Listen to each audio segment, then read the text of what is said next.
అబ్బో ఇక్కడ కేజీ చీరలు కొంటే అర కేజీ చీరలు ఫ్రీ అంట. మంగళ్య షాపింగ్ మాల్, కేజీల్లో సేల్, టన్నుల్లో ఆనందం. పెట్టుకొని ఒక కుంకుమ బొట్టు పెట్టుకొని కాటన్ చీర కట్టుకొని అక్కడికి వచ్చి మీరు వేస్తున్నది మదర్ క్యారెక్టరా అనిపించుకోవాలని తాపత్రయపడుతున్నారే తప్పితే ఒక మదర్ లాగా అడాప్ట్ అవ్వటం లేదు.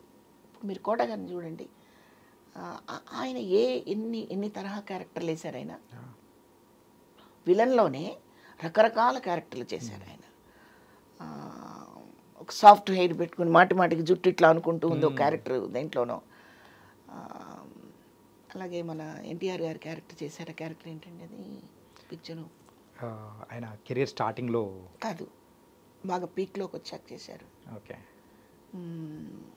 అప్పుడు క్రిటిసైజాలు కూడా చాలా వచ్చాయి కదండి. ఎన్టీఆర్ గారి క్యారెక్టర్. అట్లా ఏ క్యారెక్టర్నైనా అలాగా అడాప్ట్ చేసేసుకొని ఒదిగిపోయి చేయడము అనేది ఒకటి. ఇది పాపం ఆయన నిష్క్రమించే ముందు కూడా నాతో ఒకసారి ఫోన్లో చెప్పారు. ఇప్పుడు 3-4 months క్రితంలేండి నేను ఫోన్ చేసింది. ఓకే, ఎప్పుడో అంటే ఒక రేడియో ప్రోగ్రామ్ అనమాట అది.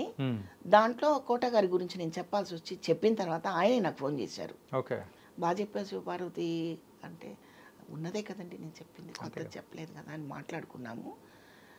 నువ్వేం చేస్తున్నావు అంటే, లేదండి కొద్దిగా స్లో అయింది నా నడక అంటే, పరిగెత్తేదానివిగా అన్నారు. పరిగెత్తేది ఒక్కోసారి నడక అవుతుందండి, ఒక్కోసారి నిలబట్టం కూడా అవుతుంది కదా అన్న. నువ్వేం తగ్గలేదు అన్నారు ఆయన. ఆ రోజు ఏదైతే కౌంటర్ ఆయన అన్నారో అలాంటిది. కానీ అది బాగుండేదమ్మా. అంటే మీరు ఎట్లా ఎక్కుతూ ఉంటే మీ ఇద్దరి మధ్యలో అరే అనుబంధం కానీ చెప్పడం, ఆ ఫ్రెండ్లీ కానీ. నువ్వేం తగ్గలేదుగా అన్నారు. అయ్యో భలేవారేనండి అన్న. ఓకే ఓకే, మనకి రిచ్ ఫేస్ లేవు అంటున్నారు మరి డైరెక్టర్స్, 500 కాగితాలు అంటించుకుందాం ముఖానికి అని కూడా అన్నారు. ఓకే, అంటే రిచ్గా ఉండటం కోసం నవ్వించారు కాసేపు. మొన్న ఏడిపించారు, బాధేసిందండి. కానీ ఆయన చివరి వరకు కూడా డైరెక్టర్స్ని కానీ ఎవరైనా కానీ వర్క్ చేయాలనే ఉద్దేశంతోనే ఆయన ప్రతి సందర్భంలో చెప్పేవారు. అంటే ఆ పాత్ర వచ్చినా కానీ నాకు ఇవ్వండి నేను చేస్తాను అని. అనిల్ రావిపూడి గారు కూడా మొన్న చెప్పారు, నేను కూర్చుని అయినా చేస్తానే, అది క్యారెక్టర్ పిలవండి నన్ను అన్నారని. అంటే ఆ దాహం అట్లాంటిదండి ఆర్టిస్ట్కి.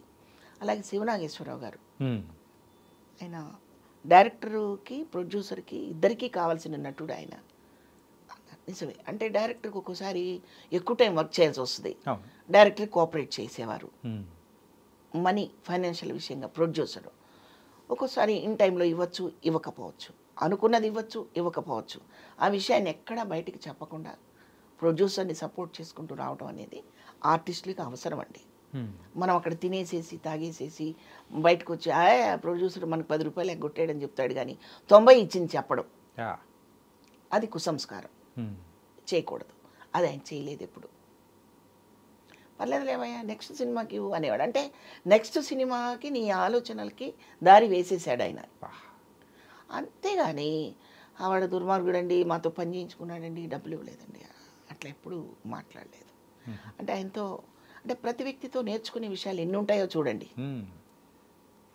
కానీ డబ్బు పరంగా కూడా చాలా జాగ్రత్త వ్యక్తి అని కూడా విన్నాం. ఉండాలి కదండి, ఉండాలి కదా. లేదంటే లాస్ట్ దశలో ఎన్నో ఇబ్బందులు వస్తాయి.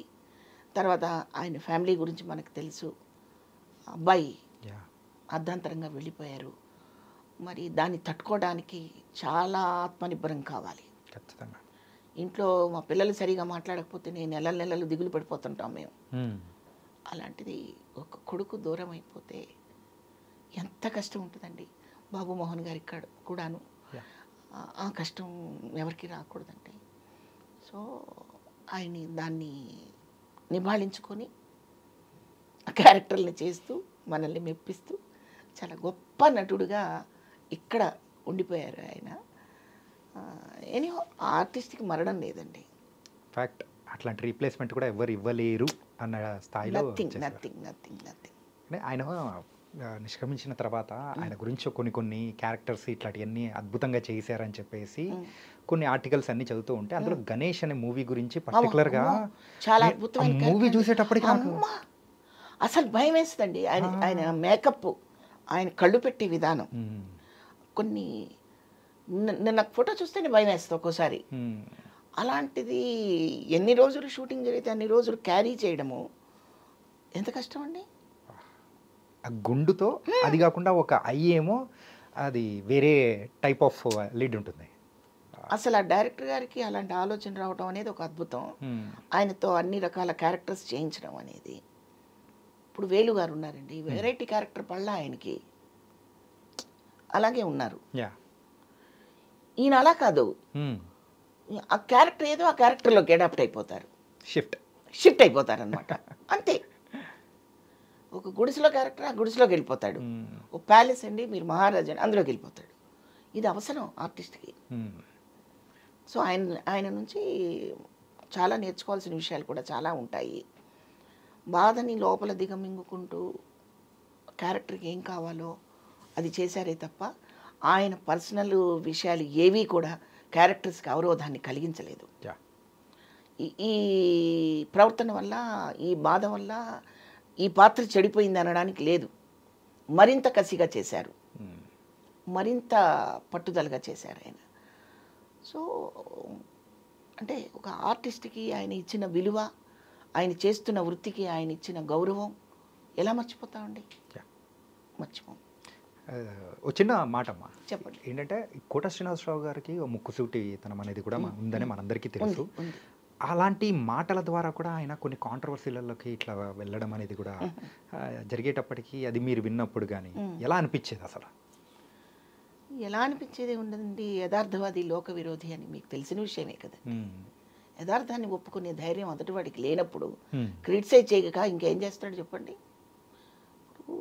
కొన్ని సందర్భాల్లో ఇప్పుడు నా బాడీ లాంగ్వేజ్, నా కాస్ట్యూమ్, నేను తయారయ్యే విధానం నా ఇన్నర్ని తెలియచేస్తుందని నా ఉద్దేశం. ఓకే, అర్థమయ్యిందండి. నేను ఎవరి గురించి కామెంట్ చేయట్లేదు. ఇప్పుడు నేనే ఇక్కడికి ఒక స్కర్ట్ వేసుకొని ఒక చిన్న షర్ట్ ఇలా ముడిపెట్టుకుని వచ్చాను అనుకోండి, మీరు నన్ను అడగాల్సిన ప్రశ్నలన్నీ మారిపోతాయి. అంతే కదండి.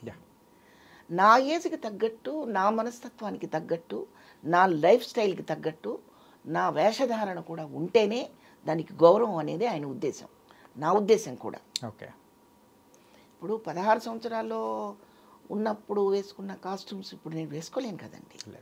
ఏజ్తో పాటు మన సంస్కృతితో పాటు అన్నిటినీ గౌరవించాలని ఒక ఇంటెన్షన్ ఉన్న మనిషి ఆయన.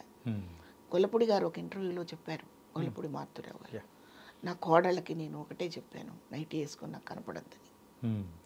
చాలామంది నైట్ వేసుకుంటే తప్పేంటి, అంత పెద్ద పెద్ద చదువులు చదువుకుని హై కల్చర్లో పెరుగుతున్నప్పుడు ఏమిటంట అని అనుకుంటారు. కాదండి, మామగారికి ఎలా కనిపించాలో అలా కనిపించాలి. అది అలా కనిపిస్తేనే గౌరవిస్తారా అని ప్రశ్నిస్తారు. ఇప్పుడు లేదు, అలా కనిపిస్తేనే గౌరవిస్తారు. ఇప్పుడు నేను చెప్పాను కదా, నేను ఇలా కాకుండా ఇంకో రకా వస్తే మీ ప్రశ్నలు మారిపోతాయి. ఏమండి హీరోయిన్గా చేద్దాం అనుకుంటున్నారా అని స్టార్ట్ చేస్తారు మీరు కదా. ఇలా వచ్చారేంటండి, ఏంటి హీరోయిన్గా ఏమన్నా ట్రై చేస్తున్నారా అని అంటారు. కానీ సాధక బాధలు చెప్పుకునే అవకాశం ఎక్కడ ఉంటుంది అక్కడ? సో ఇలాంటి మార్పులే ఉంటాయి జీవితాల్లో కూడా.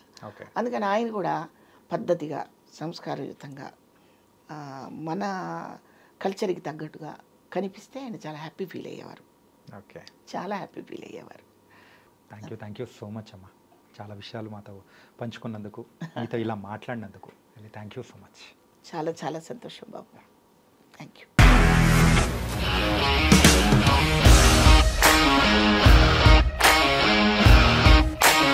ఇండస్ట్రీలో కమిట్మెంట్ ఇష్యూస్ వస్తే నీకు కూడా వచ్చినట్టు? మార్నింగ్ తీసుకెళ్ళాడంటే కొట్టి పడేశాడు.